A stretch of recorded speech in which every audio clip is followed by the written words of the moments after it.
It's finally time for us to send our little bird friend Elechik straight to Tartarus. Let's take a look.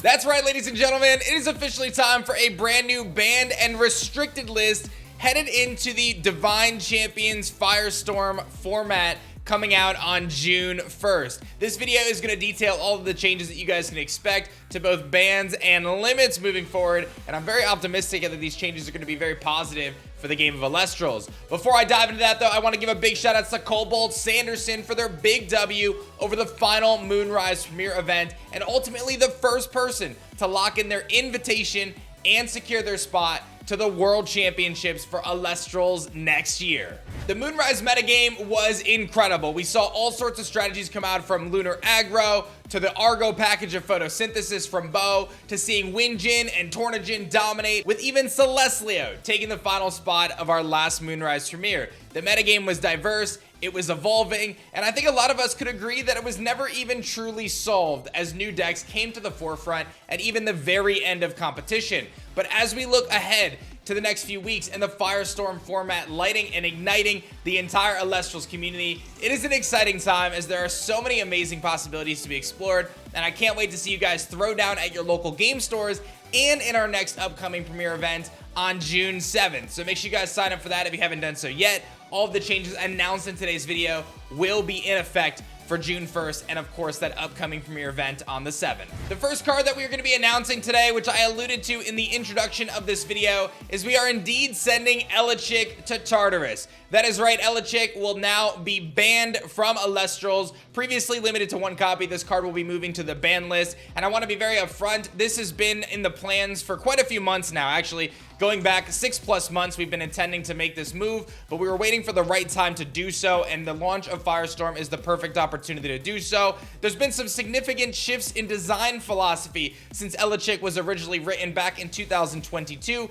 as a generic Divine Searcher, and we've been able to quickly identify its power level when combined with cards like Demeter and Zeus, and the need for more specific Divine Searchers. So moving forward, over the course of the Divine Champion sets, you're going to see new Divine Searchers for each of the Divine Runes. And you see that in Firestorm with cards like Torchin, Champion of Hestia. You've also got cards like Spynymph, Champion of Hermes, Sorlet, Champion of Aeolus. These various cards are being introduced into the game to provide element-specific Divine Searchers or Divine-specific Divine Searchers, and Elechik at a 4 attack stat is simply too strong in the game right now to exist. So we are going to be moving it to Tartarus, and even though I wasn't sure I was going to do this, we will be ultimately producing an Elechik Escape from Tartarus version coming out, most likely alongside set 7. I've got kind of some tentative effects right now, but we'll be testing that alongside set 7 and introducing a new Escape from Tartarus card. I have said that not every card that ends up on the ban list will get an Escape from Tartarus card, but I feel like we might as well make one for this. It'll be a lot of fun, and maybe one day there will be an Escape from Tartarus archetype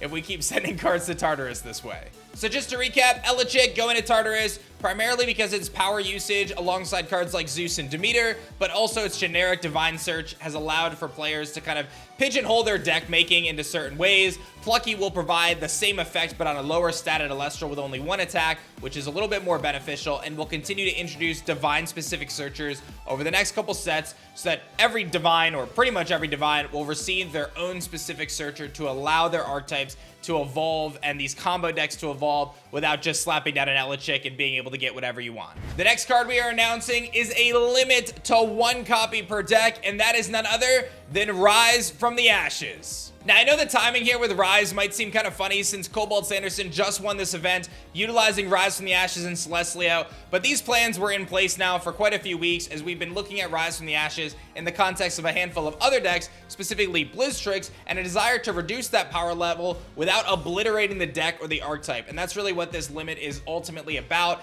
By limiting Rise to 1, you're essentially removing the functionality of these kind of pitch a 3 cost to the underworld and revive it strategies. Rather, you're going to have to utilize strategies that are a little bit more consistent to be able to generate these advantages from your underworld. And Rise from the Ashes has proven itself to be one of the strongest cards and the most swingy cards in the game. So we're going to be limiting it to 1 copy and continuing to monitor it over the coming sets and over the coming months as it sees play in various decks.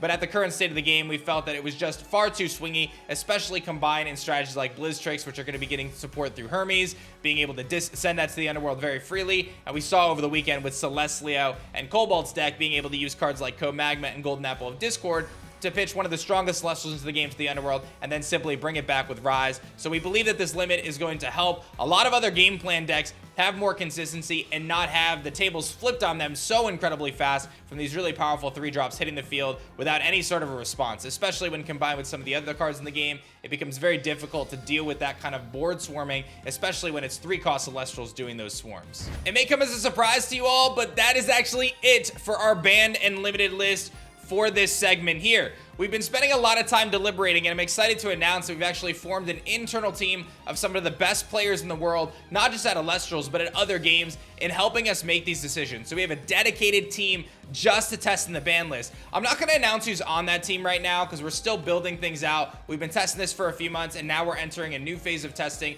But the hope is that we can have more transparent conversations with this incredible internal team that I've created and kind of a forward-facing approach with you guys. So we're still working out some of the details on that, but expect for us to continue our transparency moving forward and announcing not only what we're doing to evolve the game, but why we're doing it and how it's going to impact the game moving forward.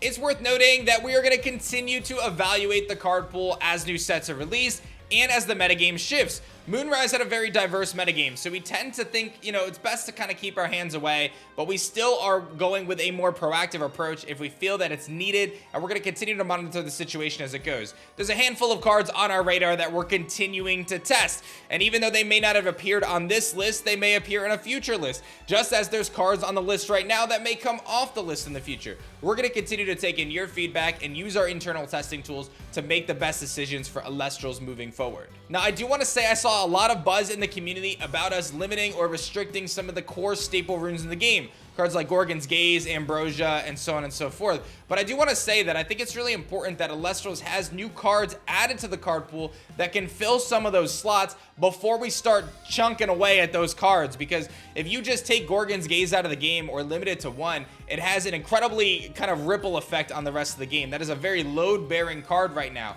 So if there's no other cards in the game that have a negate effect or can stop something on a chain or suppress something or prevent something from ascending or whatever it may be that Gorgon's does, it creates a big void, and I think it's going to actually get out of hand pretty quickly. But these are all things that we are testing and continuing to evaluate. So we're going to continue to roll forward with the list as it is right now. Elechik being banned, Rise from the Ashes to 1, and the existing list still staying in place. But again, we're going to continue to test, continue to evaluate, and we're super excited to see what happens with the new Firestorm format. Tons of amazing cards being added both on the Elestral side and the Rune side. I think we're going to see a nice shakeup. The last thing to note is that starter decks are always legal if they are unmodified. So if you pick up a new starter deck and it contains an Elechik or 2 Elechiks, you can play that exact starter deck as long as you don't change any of the cards. But of course, you are going to have to take, if you change any of those cards, you are going to have to take out the banned and limited cards or adhere to the proper list. So that's worth noting there. But ultimately, I am so excited for this next chapter of Elestrals that I can't thank you guys enough. Please continue to give me your feedback. Use the comment section below.